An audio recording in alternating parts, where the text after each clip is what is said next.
Selamat siang adik-adik kelas 8, kembali lagi dengan kakak Mawar Manulang. Nah, di video kali ini kakak akan membahas tentang cahaya dan alat optik. Langsung saja kita masuk. Yang pertama adalah sifat cahaya dan proses pembentukan bayangan.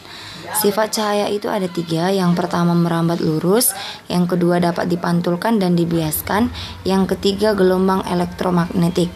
Nah, pemantulan cahaya itu ada 2. Yang pertama pemantulan baur. Dikatakan pemantulan baur jika cahaya dipantulkan oleh bidang yang tidak rata. Contohnya misalkan aspal, tembok, dan kayu. Nah, yang berikutnya itu adalah pemantulan teratur. Dikatakan pemantulan teratur jika cahaya dipantulkan oleh bidang yang rata. Contohnya cermin datar. Nah, pemantulan teratur kebalikan dari pemantulan baur. Nah, hukum pemantulan cahaya yang dikemukakan Snellius itu ada yang pertama sinar datang garis normal dan sinar pantul terletak pada satu bidang datar. Yang kedua besar sudut datang sama dengan besar sudut pantul. Yang berikutnya cahaya akan dibiaskan ketika melalui 2 medium yang memiliki kerapatan optik yang berbeda. Kecepatan cahaya akan menurun saat dari udara masuk ke air atau medium yang lebih rapat. Semakin besar perubahan kecepatan cahaya saat melalui 2 medium yang berbeda, akan semakin besar juga efek pembiasan yang terjadi. Seperti itu adik-adik. Nah, yang berikutnya adalah gelombang cahaya terbentuk karena adanya perubahan medan magnet dan medan listrik secara periodik, sehingga merupakan gelombang elektromagnetik. Peristiwa yang menunjukkan bahwa cahaya mampu mentransfer energi itu dapat kita lihat ketika mati lampu di rumah. Nah, saat lilin kita di sebuah lampu yang gelap, maka dapat menerangi ruangan, ya kan? Seperti itu contoh cahaya mampu mentransfer energi, atau gelombang cahaya matahari memancar ke segala arah sampai ke bumi. Nah, sebuah benda hanya akan memantulkan spektrum cahaya yang warnanya sama dengan warna permukaan benda, sehingga kita dapat menghindari dengan tepat warna-warna benda itu. Seperti itu.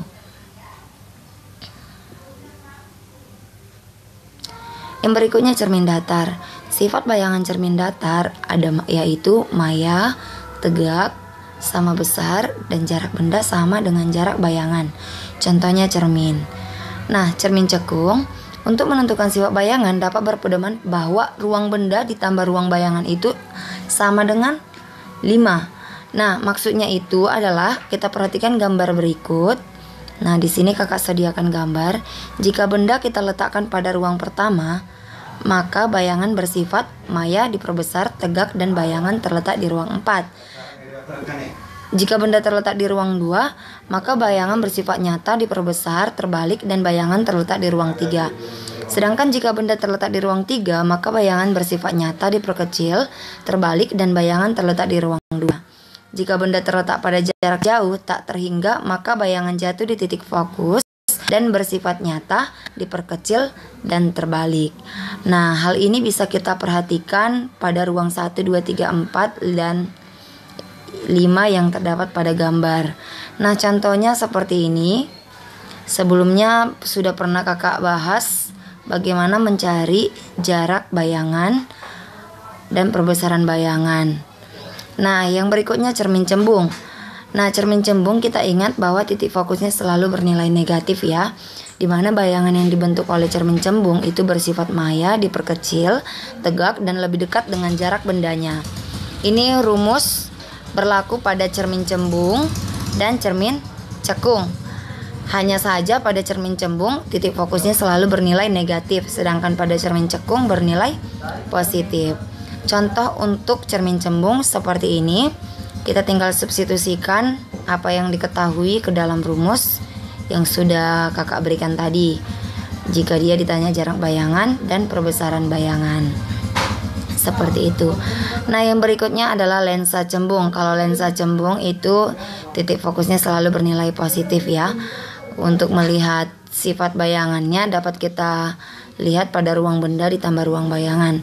Jika benda terletak di ruang pertama, maka bayangan bersifat maya diperbesar, tegak, dan bayangan ada di ruang 4. Bisa kita lihat pada gambar yang di bawah sudah kakak sediakan. Jika benda terletak di ruang 2, maka bayangan bersifat nyata diperbesar, terbalik, dan bayangan ada di ruang 3. Jika benda terletak di ruang 3, maka bayangan bersifat nyata diperkecil, terbalik, dan bayangan ada di ruang 2. Begitu juga jika benda terletak pada kita perhatikan terletak pada jarak jauh tak terhingga, maka bayangan bersifat nyata diperkecil dan terbalik seperti itu. Nah, hal ini bisa kita lihat pada gambar ini ya adik-adik. Seperti ini contoh untuk lensa cembung, dapat kita perhatikan. Cara pengerjaannya sama seperti menyelesaikan pada cermin cembung, cermin cekung ya. Sama itu. Rumusnya hanya sedikit berbeda pada jarak. Nah, untuk lensa cekung, titik fokusnya selalu bernilai negatif, di mana bayangan yang dibentuk oleh lensa cekung bersifat maya, tegak, dan diperkecil. Rumusnya masih tetap sama, hanya yang membedakan di sini nanti adalah titik fokus. Untuk lensa cekung dan cembung, cermin cekung dan cembung, yang membedakan itu adalah titik fokusnya.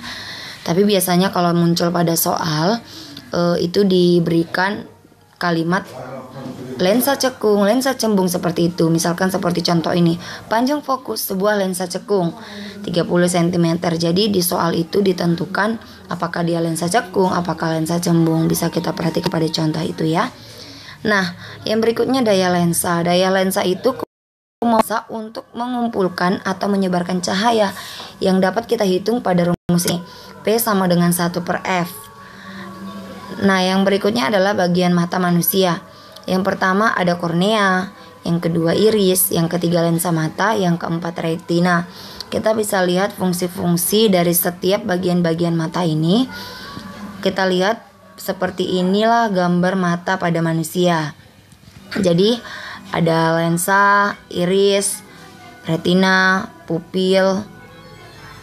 Itu bisa kita lihat pada gambar mata ini ya. Ada juga otot mata, ada saraf pada mata ini. Oke. Nah, kalau untuk fungsi-fungsinya bisa kita lihat ya. Nah, yang berikutnya gangguan pada indera penglihatan. Yang pertama itu rabun dekat, hipermetropi, rabun jauh, miopi, buta warna, presbiopi atau sering disebut rabun jauh dan dekat. Ini dibantu oleh kacamata rangkap. Dan yang berikutnya astigmatisma, dibantu oleh silindris. Nah, yang pertama rabun dekat atau hipermetropi. Nah, orang yang menderita rabun dekat tidak dapat melihat benda jarak dekat dengan jelas karena bayangan yang terbentuk jatuh di belakang retina mereka, sehingga bayangan yang jatuh pada retina menjadi kabur. Kalau kita rabun dekat, maka kita dapat menggunakan kacamata positif, yaitu lensa cembung. Maksudnya kacamata positif di titik fokusnya itu tadi bisa kita lihat ya. Nah, seperti ini contohnya. Jika diketahui titik dekat mata seseorang terletak pada jarak 150 cm di depan matanya, berapakah kekuatan lensa? Sehingga kita bisa selesaikan dengan cara seperti itu. Bisa kita lihat ini contohnya tadi ya, agar dapat menentukan kekuatan lensa. Yang berikutnya rabun jauh atau miopi. Penderita rabun jauh tidak dapat melihat benda jauh dengan jelas karena bayangan yang terbentuk jatuh di depan retina. Penderita rabun jauh dapat kita bantu dengan kacamata negatif atau bisa kita katakan lensa cekung ya. Seperti ini prosesnya, bisa kita lihat gambarnya. Ada cahaya dari objek jauh dan lensa cekungnya. Contohnya di sini adalah bagaimana menentukan kekuatan kacamata orang tersebut. Dapat kita gunakan rumus seperti ini. Bisa kita perhatikan dengan baik ya adik-adik. Nah, alat optik dalam kehidupan sehari-hari yang pertama kamera, lup, mikroskop, dan teleskop. Terima kasih buat adik-adik yang sudah menonton.